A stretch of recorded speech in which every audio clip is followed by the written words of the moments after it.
2 Peter chapter 1 verses 20 to 21, Peter emphasizes that no prophecy of Scripture is based on personal interpretation, but rather prophets spoke from God as they were moved by the Holy Spirit, not by human will. Magandang araw, ang tatalakayin pa natin ngayong araw sa ating daily devotion ay ang dictation.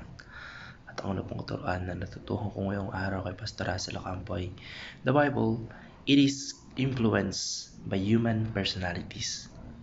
Bagamat ginamit po ng ating Panginoon Diyos yung iba't ibang tao katulad po nila Mark, Luke, Peter, John, etc. para isulat po yung mga salita niya o lahat ng kanyang kautusan sa Biblia.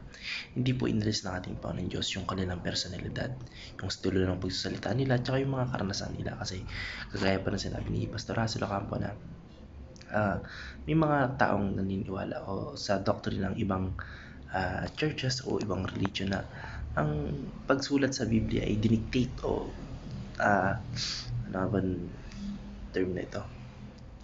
Directly na pinasulat ng ating Panginoon Diyos sa kanila yung Biblia. Hindi po yung personal take po ni Pastor Russell Ocampo dito and also me na hindi bagamat yung will ng ating Panginoon Diyos o yung Holy Spirit po yung nagmamando o yung parang bumubulong sa kanila na sulatin yun, hindi pa rin po inalis ng ating Panginoon Diyos yung personal na style nila kung paano sila magsulat, yung vocabulary nila, tsaka yung mga kung paano sila o yung estilo nila sa pagsulat. Pinapakita pa na ito na ang ating Panginoon Diyos ay gumagamit ng mga tao upang ipahayag yung kanyang mensahe sa paraang mauunawaan ng iba't ibang henerasyon. Bagamat iba-iba po yung kanilang personalidad, sila Mark, Luke, John, Peter, etc. Yung mga kabuong mensahe po ng Biblia ay nananatiling nagkakaisa at tugma sapagkat ang ating Panginoon Diyos po mismo ay ang gumabay sa kanilang pagsusulat. Ito po ay patunay na ang ating Panginoon Diyos ay kayang gumamit ng iba't ibang instrument upang ihayag yung kanyang walang hanggang katotohanan po pala, sorry. Ang natutuhan ko naman po sa pangalawang katuruan ni Pastor Russell Ocampo ay it is God's very word, not merely human ideas.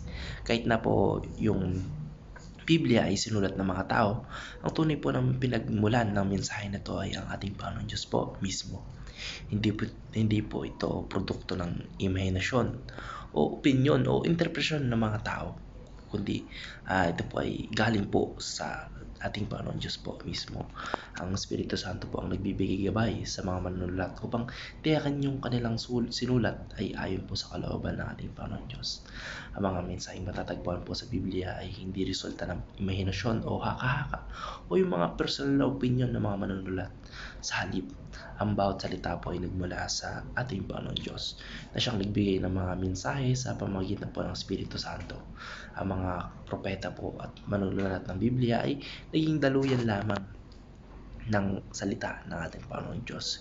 Kaya nga po, kahit na yung ating Panginoon Diyos po mismo yung may gusto, yung kalooban po ng ating Panginoon Diyos na isulat yung Biblia, nandun pa rin po yung uniqueness o yung mga vocabulary ng each author ng mga Bible, each book of Bible.